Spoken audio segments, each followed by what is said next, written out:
Ребята, давайте сделаем так. Давайте вы напишите в комментариях, как ваши имена звучат наоборот. Вот мое имя, например, звучит Анима.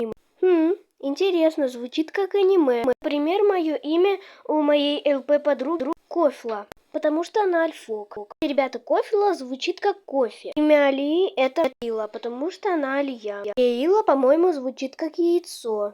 У меня есть еще одна ЛП подруга, ее зовут Луиза. И ее имя, наоборот, звучит Азиул. Звучит как Азия. Имеем еще одну девочку, Даша. Ее настоящее имя, наоборот, Анаит. У нее, наоборот, звучит имя Ашат. Звучит как лошадка. Летний человечек. Если по-настоящему, то ее имя, наоборот, звучит Арима. А так-то у нее, наоборот, имя Анила. Давайте вы будете писать в комментариях ваше имя наоборот.